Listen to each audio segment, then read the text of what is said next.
আগামীকাল যদি আমরা দেখি যে কোনো ঋণ খেলাপি, কোনো দ্বৈত নাগরিকত্বধারী কেউ নির্বাচন করার যোগ্যতা পাচ্ছেন, সেটা যে শর্তেই হোক, যে ইন্টারপ্রিটেশনের মধ্য দিয়েই হোক, আমরা সেটার বিরুদ্ধে রাজপথে নামবো। নির্বাচন কমিশনও নানা ধরনের ইন্টারপ্রিটেশন, নানা ধরনের ফাঁক ফোকর দিয়ে তাদেরকে বৈধতা দানের এক ধরনের নির্বাচন কমিশনেরও আমরা প্রবণতা দেখতে পেয়েছি, যেটা আমাদের দেশের জন্য, আমাদের দেশের সংবিধানের জন্য, নির্বাচন ব্যবস্থার জন্য এবং সর্বোপরি গণতন্ত্রের জন্য অশনি সংকেত।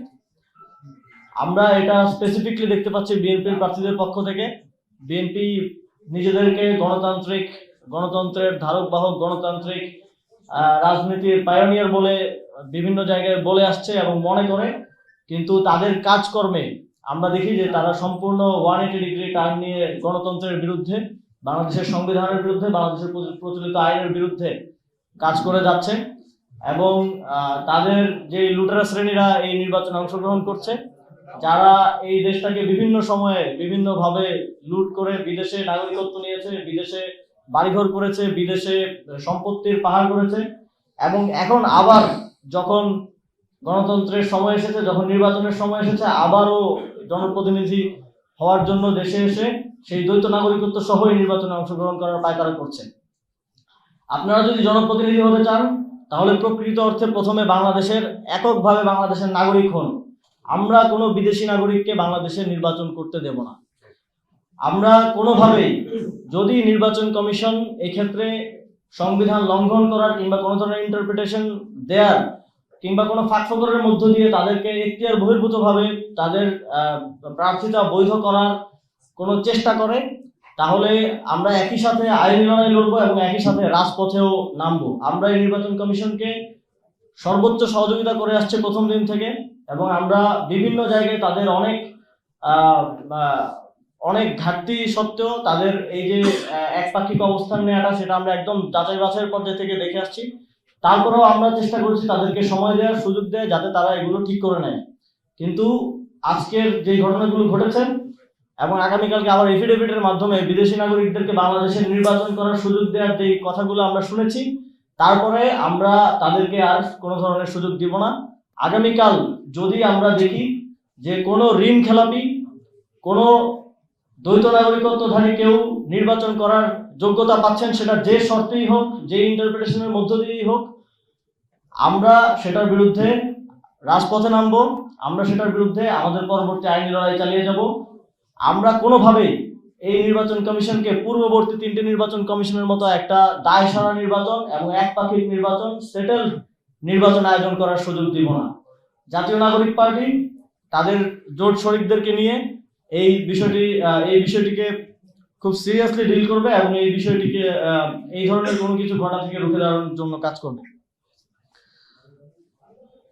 আমরা দেখেছি যে বিশেষ করে যেই দলগুলো বিগত সময়ে ক্ষমতায় ছিল, তাদের মধ্যে স্পেসিফিকলি এই প্রবলেমগুলো বেশি, যে তাদের প্রার্থীরা ঋণ খেলাপি, একজন 3টা ব্যাংকের ঋণ খেলাপি, একজন 190 কোটি, 200 কোটি, 500 কোটি টাকার ঋণ খেলাপি, এবং এই টাকাগুলো আমার দেশের জনগণের, এবং এই টাকা ফেরত না দিয়ে তারা বারবার একের পর এক নির্বাচনে অংশগ্রহণ করছেন, সংসদে প্রতিনিধিত্ব করতে চাচ্ছেন, কিংবা প্রতিনিধিত্ব করতে না পারলে বিদেশে গিয়ে আরামায়েশে জীবনযাপন করছেন। আপনারা দেখেছেন যে জাতীয় নাগরিক পার্টিরও 47 জন মনোনয়নপত্র জমা দিয়েছেন, সেখানে একজন ব্যতীত বাকি সবাই নিষ্কণ্টকভাবে তাদের মনোনয়নের বৈধতা পেয়েছেন। আমরা এই নতুন বন্দোবস্তের কথাই সবসময় বলে এসেছি এবং এই নতুন বন্দোবস্তের কথাই আমরা যেতে চাই।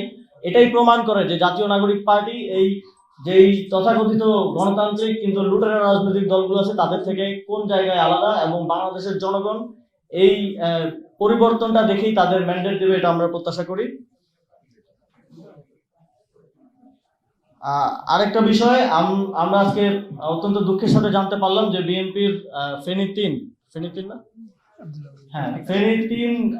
আসনের সংসদ সদস্য পদপ্রার্থী, তিনি আমাদের যেই লিগ্যাল টিমের যারা সদস্যরা সেখানে ছিলেন, তাদেরকে ব্লাডি সিটিজেন বলে সেখানে গালি দিয়েছেন।